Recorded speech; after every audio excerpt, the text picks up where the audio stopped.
You open your laptop and there are 4 tabs already waiting for you. A budgeting app you downloaded 3 weeks ago and used exactly twice. A spreadsheet you built last Sunday with 17 spending categories and 0 entries since Monday. A Reddit thread about the 50-30-20 rule where everyone is arguing about whether streaming subscriptions count as needs or wants. And a YouTube video paused at 11 minutes because someone started explaining tax-advantaged accounts and you needed a second to breathe. You know what financial stability looks like.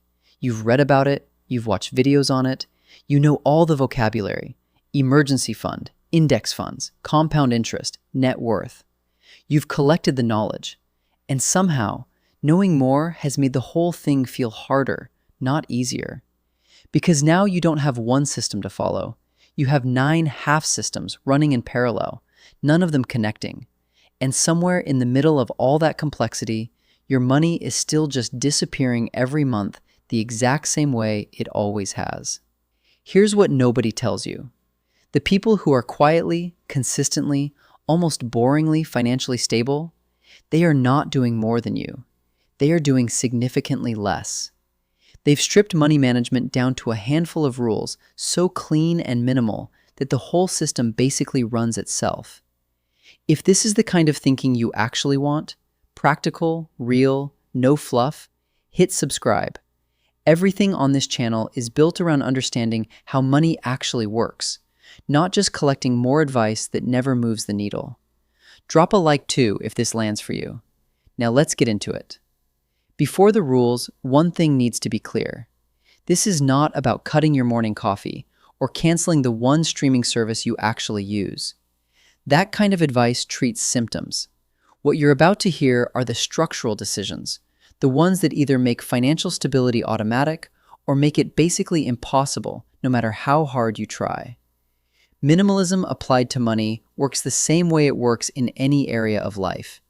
It reduces the number of decisions you have to make so that the right behavior becomes the default, not the exception. When your financial system requires less active management from you, it actually gets managed. Here's how. Rule 1. You only track 3 numbers. You're probably tracking the wrong things. You're watching your daily coffee spend and analyzing grocery receipts line by line, but you have no clear picture of whether you're actually building wealth or quietly sinking. Here's the truth. There are only 3 numbers that tell the real story of your financial life. Your income, what comes in. Your savings rate, the percentage of that income you actually keep. And your net worth, everything you own minus everything you owe. That is the scoreboard. Net worth going up means the system is working. Net worth flat or declining means something structural is broken, and no amount of tracking your takeout orders is going to fix a structural problem. According to the most recent Federal Reserve survey of consumer finances, the median net worth for Americans under 35 sits around $39,000. For the 35 to 44 age group, it's approximately $135,000. For 45 to 54, it reaches roughly $247,000. These aren't people who inherited money or got lucky with crypto. These are people whose net worth grew consistently over time because the structure underneath it was right. Here's how you put this rule into practice. Once a month, 10 minutes, you check your net worth. Add up your assets, savings, investments, retirement accounts, any property, and subtract your liabilities, car loans, student debt, credit card balances, mortgage. That number is your real financial report card. It's the only one that matters. If your net worth went up this month, you're on track. If it didn't, you look at your savings rate. If your savings rate is solid, you look at your income. You fix the weakest link, one thing at a time, not everything simultaneously. Stop building elaborate tracking systems. Start watching the scoreboard. Rule 2. You automate savings before you ever see the money. This one rule alone will do more for your financial stability than almost anything else combined. But here's the problem. Most people do it completely backwards. Here's what most people do. The paycheck lands, bills get paid, the month happens, money gets spent, and then at the end, you save whatever is left over. Whatever is left over. You already know what that number looks like most months. Here's what financially stable people do differently. The moment the paycheck lands, before a single dollar gets touched, a predetermined amount moves automatically into savings or investments, gone before the brain registers it as available. And the money you never see, you genuinely never miss. The IRS built their entire withholding system around this exact psychology. You don't fight your tax bill every paycheck because you never see that money. It's removed before it touches your account. You can build the exact same mechanism for your own savings. If you have access to a 401k through your employer with any kind of match, and you are not contributing enough to capture the full match, you are declining free money every single pay period. That is not a metaphor. It is actual money your employer has budgeted for you that you are choosing not to take. Vanguard's How America Saves report consistently shows that employees who are automatically enrolled in retirement plans have dramatically higher participation and contribution rates than those who have to opt in manually. The default behavior matters more than the best intention. Beyond your retirement account, you set up an automatic transfer to a high-yield savings account on the exact day your paycheck hits. Right now, the best FDIC-insured online banks are offering rates several times higher than what a traditional brick-and-mortar bank pays. If your savings are sitting in a standard checking account or a basic savings account at a big traditional bank, you are leaving real money behind every single month just by being in the wrong account. Automate first. Budget what remains. Never depend on yourself to manually move money at the end of the month. A system that requires monthly discipline from a human will fail when that human has a bad week. A system built on automation fails almost never. You set it up once, then you stop thinking about it. Rule 3. You have one rule for debt, and it is non-negotiable. You never carry high-interest consumer debt. Not between paychecks. Not just for this month. Not for a vacation you've been planning for a year. Never.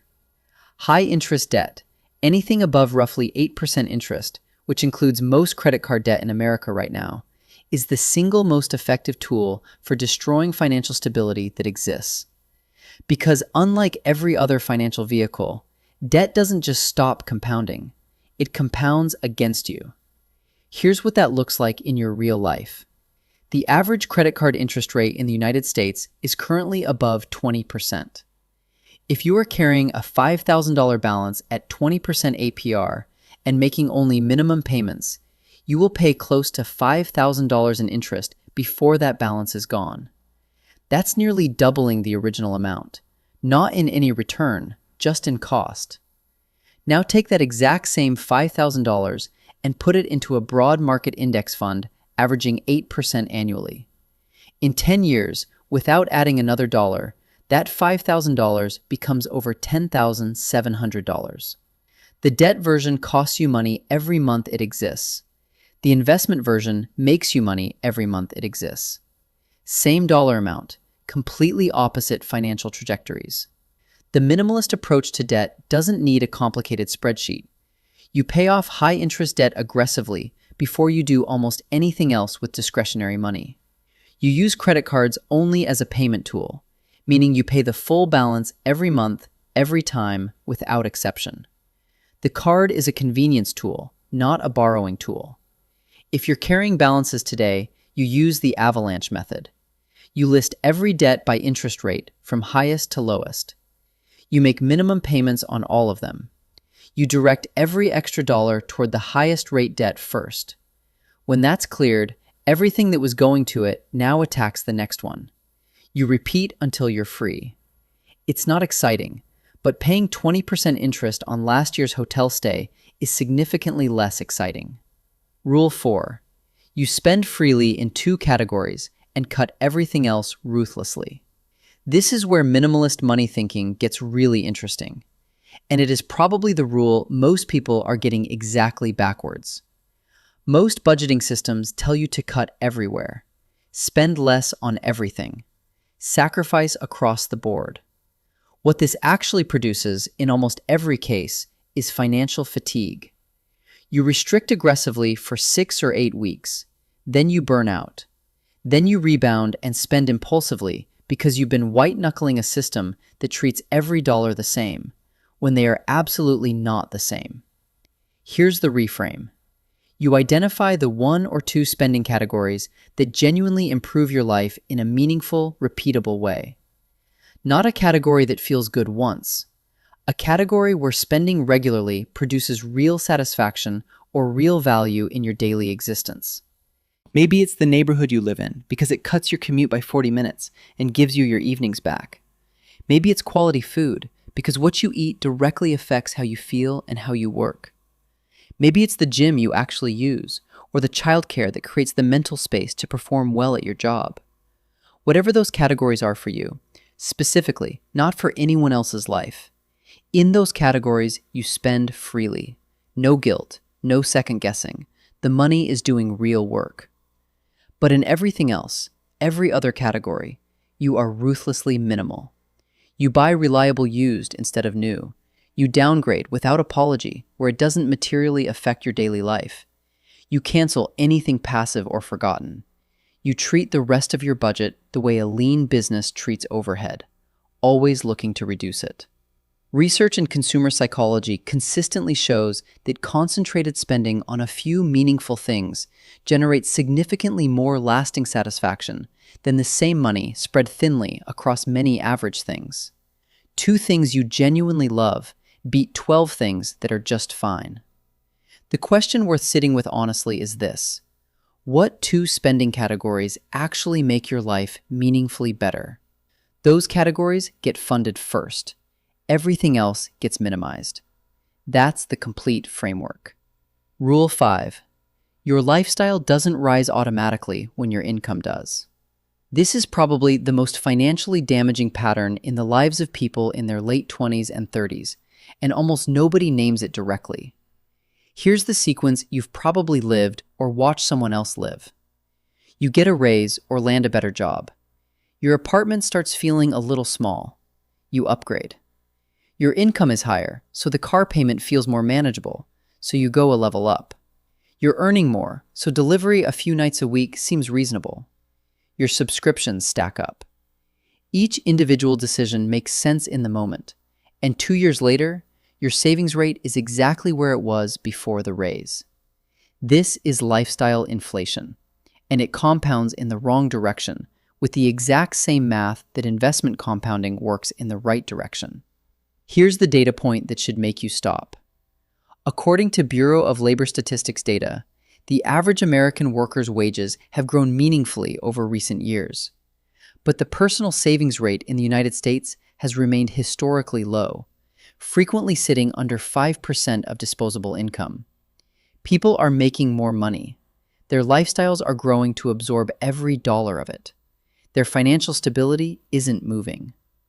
The Census Bureau puts median household income in the United States at around $80,000. That is not a number that should produce widespread financial anxiety. But it does, because the problem isn't the size of the paycheck, it's the absence of structure around it. The minimalist rule here requires exactly one decision, made at one specific moment. Every single time your income increases, raise, promotion, bonus, side income, any increase at all, before you change a single thing about your lifestyle, you increase your automatic savings contribution first. You capture at minimum 50% of every income increase in savings or investments before your spending is allowed to grow. The other 50% is yours to enjoy completely guilt-free. Your lifestyle can grow. It just has to grow slower than your income. If you get a $400 per month raise, $200 moves to savings before you see it. The other $200 is yours to spend however you want. That is the deal you make with yourself. And that deal, made consistently over a career, is the structural difference between arriving at your 50s with real financial options and arriving at your 50s making good money and wondering where all of it went. A dollar invested at 28 in a diversified index fund has decades to compound by the time you reach retirement. A dollar spent on a slightly upgraded lifestyle at 28 is worth nothing at 60. You don't need to live like you're broke. You just need your savings to grow faster than your spending does. Every time, without exception.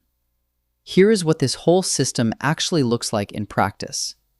You check 3 numbers once a month: income, savings rate, net worth. You automate your savings before your paycheck touches your daily account.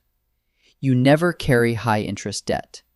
You concentrate your spending in 2 meaningful categories and minimize everything else.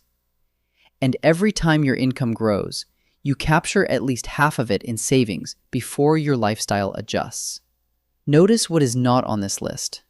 There is no daily transaction logging, no color-coded spreadsheet, no guilt about individual purchases, no complicated investment strategy you need a finance degree to understand, no hustle you're required to launch on weekends.